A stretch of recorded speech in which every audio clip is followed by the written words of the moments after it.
Sir, जो 6 महीने का जेल का स्टे था उसके बारे में बताइए, बिकॉज़ काफ़ी टफ रहा होगा जब आप 13 अक्टूबर से। देखिए, शुरुआत में निश्चित रूप से जैसा मैंने पहले भी बताया है कि 11 दिनों तक तो एक छोटी सी कोठरी थी, उसी में रखा गया। और मेडिकल चेकअप के लिए बाहर ले जाया जाता था।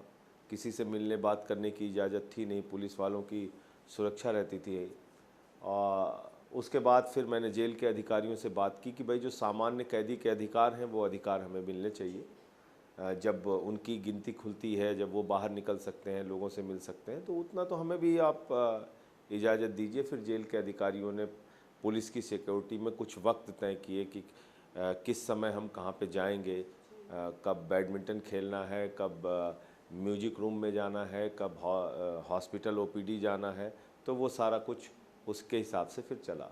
और इन 6 महीनों का इस्तेमाल मैंने किताबें पढ़ने में खूब किया, क्योंकि मोबाइल होता नहीं था, समय बहुत मिला।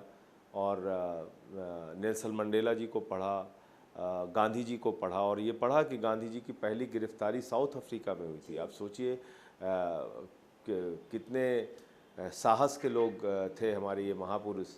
और उन्होंने अपनी लड़ाई की शुरुआत वहाँ से की। और भगत सिंह जी को पढ़ा, डॉक्टर लोहिया को पढ़ा, जाति प्रथा पे उनकी एक बड़ी अच्छी किताब थी। अशफाकुल्ला जी को पढ़ा, पंडित राम प्रसाद बिस्मिल जो एक महान क्रांतिकारी थे, उनके जीवन को पढ़ा। तो ये एक अच्छा काम हुआ अगर आप दूसरी दृष्टि से देखें। और मेरा आत्मबल बहुत मजबूत हुआ उन 6 महीनों के अंदर। जेल की जो यात्रा रही वो इस हिसाब से एक और हमारे लिए आगे का रास्ता मजबूत करेगी कि अब बाहर निकल के मैंने ये फैसला किया कि और मजबूती से लड़ना है वर्तमान की तानाशाह सरकार से। क्योंकि आपको अब तय करना होगा कि अग्निवीर लाने वाली सरकार, महंगाई लाने वाली सरकार, बेरोजगारी लाने वाली सरकार, किसानों पर गोलियां चलाने वाली सरकार, उनको आत्महत्या के लिए मजबूर करने वाली सरकार, इसके खिलाफ आपको लड़ना है या डरना है।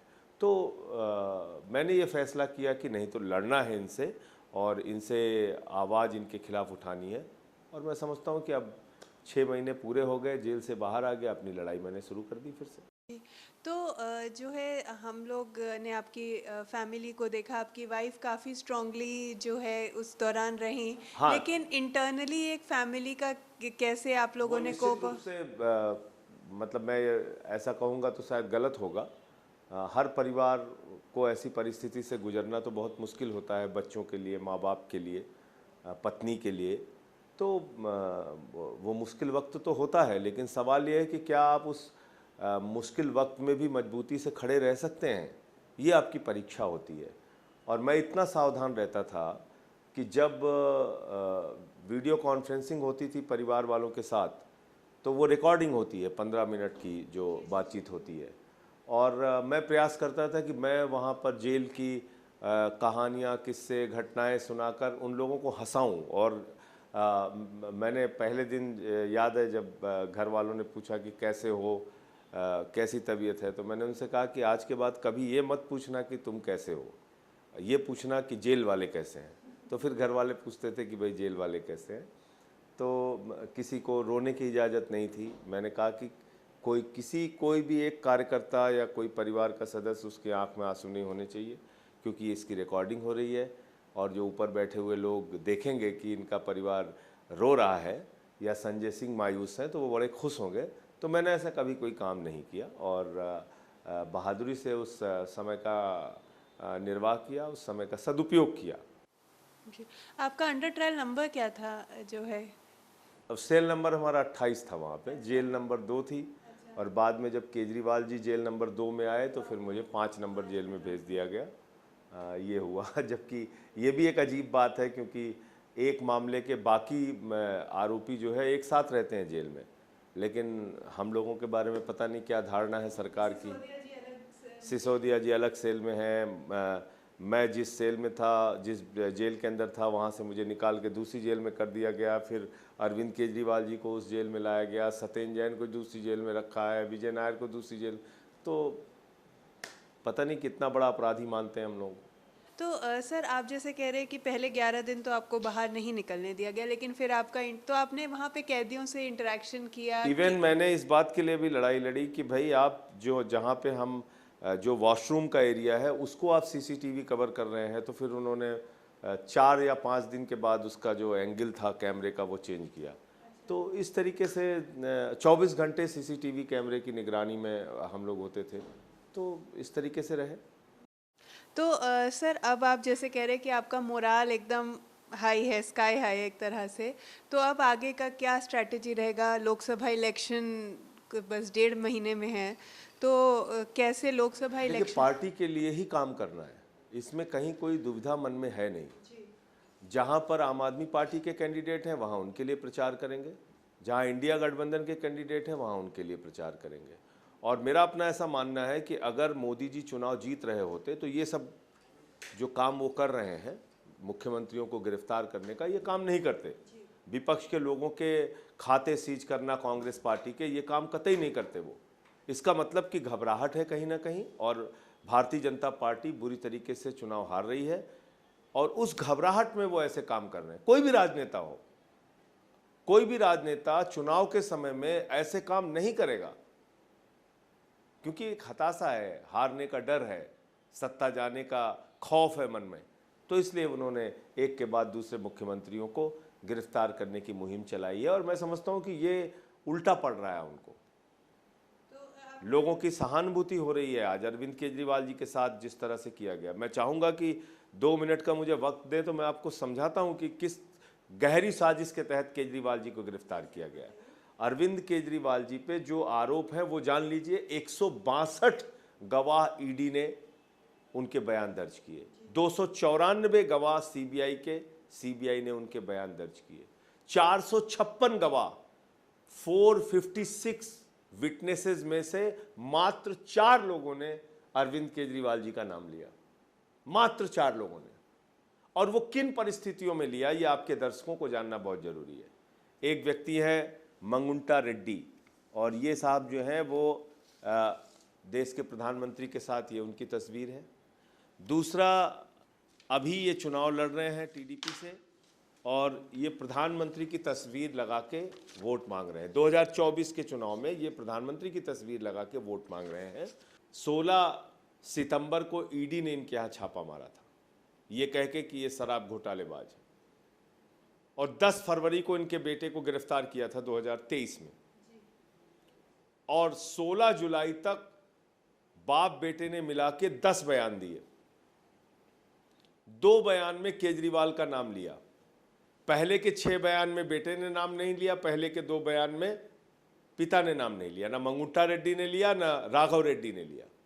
अंतिम के 2 बयान को ईडी ने सच माना, बाकी के 8 बयान को सच नहीं माना। जो केजरीवाल के पक्ष में थे वो सच नहीं माना, और जो केजरीवाल के खिलाफ लिए, जिसके बाद उनको बेल मिल गई, वो सच माना। 16 जुलाई को जैसे ही केजरीवाल के खिलाफ बयान दिया राघव रेड्डी ने, 18 जुलाई 2023 को उसकी जमानत हो गई। अब तीसरा शख्स है शरद रेड्डी। 9 नवंबर 2022 को उसके यहाँ छापा पड़ता है, 10 नवंबर को उसकी गिरफ्तारी होती है। 10 नवंबर से लेकर 25 अप्रैल तक उसने 12 बयान दिए। 12 बयान में 10 बयान केजरीवाल के पक्ष में थे, केजरीवाल का कभी नाम नहीं लिया, केजरीवाल का कभी जिक्र नहीं किया। और 11वें 12वें बयान में, 2 बयान में जैसे ही उसने केजरीवाल का नाम लिया, कमर दर्द के नाम पर उसको जमानत मिल जाती है। और इन 10 बयानों के दौरान लगभग 6 महीने उसको जेल काटनी पड़ी, और 6 महीने के बाद उसने जैसे ही बयान दिया वो छूट के बाहर आ जाता है। अब इसमें सबसे इंटरेस्टिंग बात यह है कि दरअसल ईडी की जांच के बाद असली शराब घोटाला शुरू हुआ। 10 नवंबर को गिरफ्तार होता है ये शख्स शरद रेड्डी, और 15 नवंबर को 5 करोड़ रुपए की नजराना पेशगी रिश्वत भारतीय जनता पार्टी को देता है, और कुल मिलाकर 55 करोड़ रुपए की रिश्वत बीजेपी को देता है।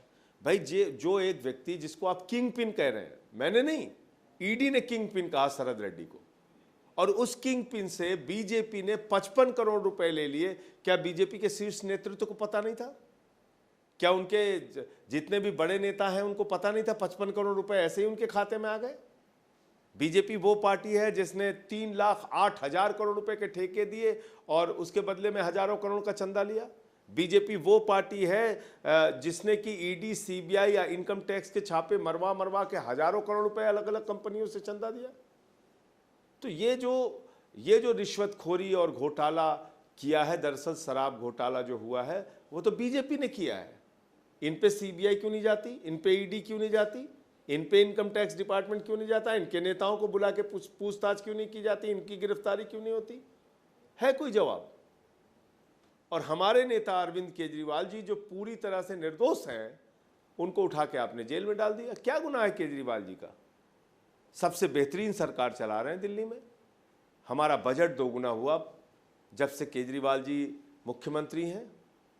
बिजली पे, पानी पे, शिक्षा पे, स्वास्थ्य पे, बुजुर्गों की तीर्थ यात्रा पे, माताओं बहनों की बस की यात्रा पे, 1,000 रुपए की आर्थिक सहायता देने के मामले में, फरिश्ते स्कीम लाने के मामले में हर तरह से अनुकरणीय काम किया। यही बीजेपी वालों की आंख की किरकिरी है और ये गहरी साजिश रच के केजरीवाल को जेल में डाल दिया। और ये बयान जो छिपाए थे, मैं तो धन्यवाद दूंगा कोर्ट का कि उन्होंने कहा कि भाई कोई भी कागज मत छिपाइए, आप सारे कागजात इनके वकीलों को दिखाइए। जब हमारे वकीलों ने देखा तो उनके होश उड़ गए कि पहले के बयान जो छिपाया इन्होंने उसमें तो कभी केजरीवाल का नाम ही नहीं लिया इन लोगों ने, और बाद में केजरीवाल का नाम लेते उनको जमानत मिल जाती है। यही हुआ खेल। तो इसलिए मैं ये कह रहा हूं कि आप राजनीति कीजिए, लेकिन इस प्रकार से गंदी राजनीति देश भर के सारे भ्रष्टाचारियों को अपनी पार्टी में शामिल कर रहे हैं प्रधानमंत्री जी और भारतीय जनता पार्टी, और विपक्ष को खत्म करने पे लगे हुए हैं। ये ठीक नहीं है।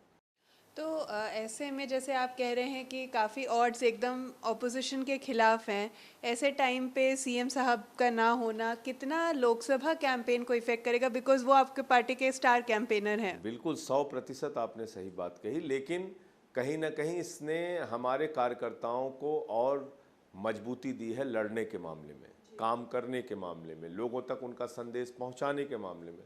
तो हम लोग और 5 गुना ज़्यादा मेहनत करेंगे और लोगों तक जाएंगे। आज अरविंद केजरीवाल जी नहीं है तो उनकी वजह से जो कमी है उसको भरने का प्रयास करेंगे, और मैं समझता हूँ जनता भरेगी उस कमी को।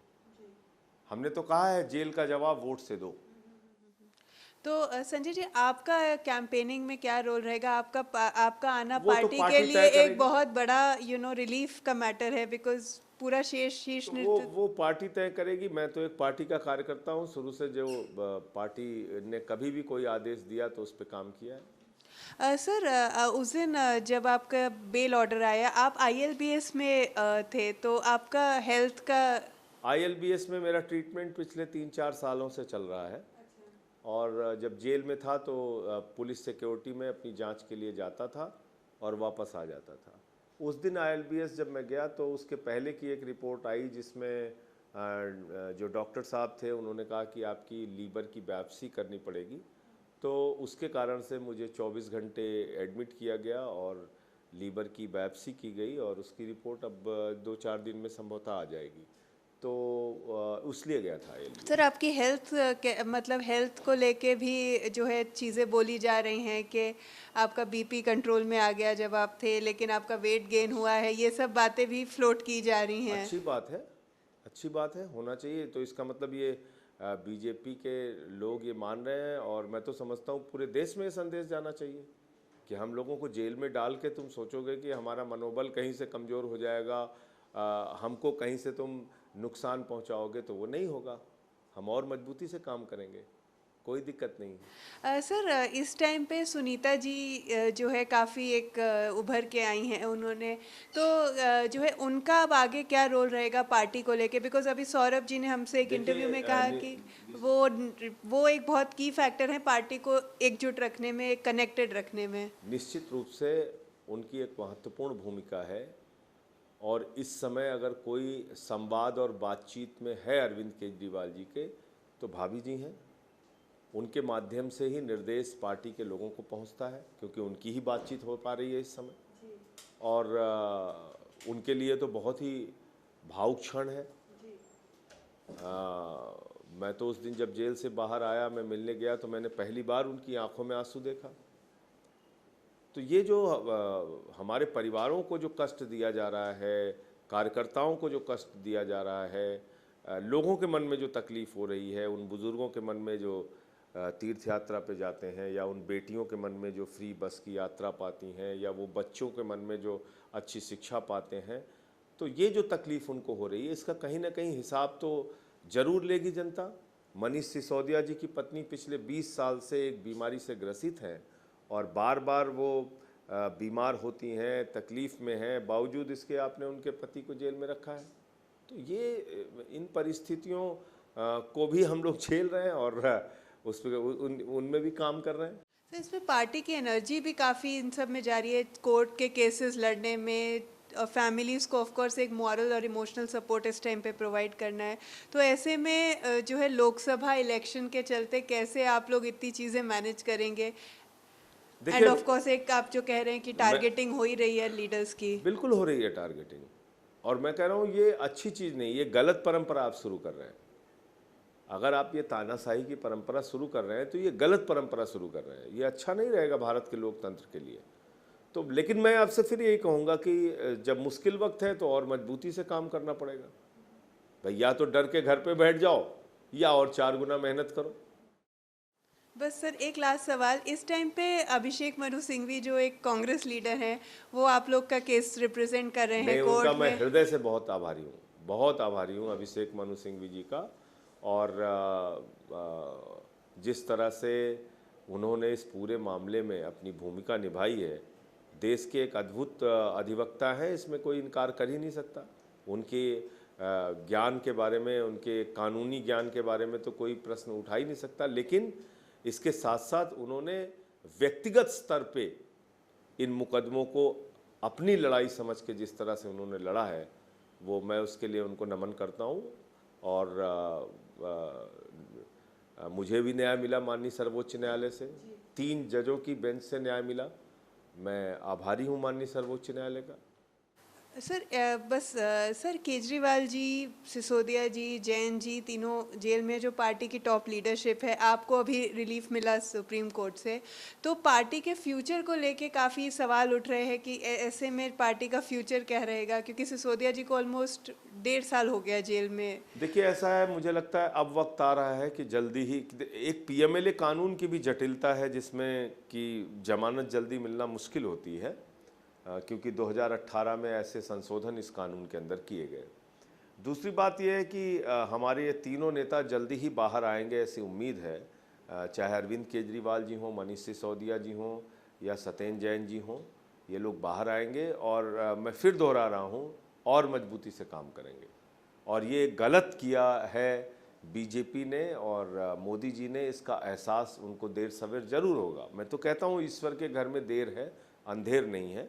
और जो काम वो लोग कर रहे हैं उसको जनता देख रही है। एक ईमानदार मुख्यमंत्री अरविंद केजरीवाल को जेल में डालते हैं और भ्रष्टाचारियों को गले लगाते हैं प्रधानमंत्री जी। इस चीज़ को देश की जनता देख रही है। अच्छा सर, आपको भी कभी बीजेपी से ऑफर आया? जैसे अभी अतिशी जी ने थोड़े दिन पहले बोला था कि उन्हें ऑफर आया बीजेपी ज्वाइन करने का, तो आपको भी कभी ऐसा कोई ऑफर आया है? हमारी भाषा आपको सुनने के बाद आपको लगता है कि अरे सर आप देख ही रहे अभी क्या माहौल है। आपने आज जेल से 6 महीने निकलने के बाद भी अगर देखा हो तो उसके बाद कोई भाजपाई मुझे गालियां जरूर दे सकता है, मुझे कभी अप्रोच करने की कोशिश न किया है, न करेंगे। ठीक है, धन्यवाद सर, थैंक यू।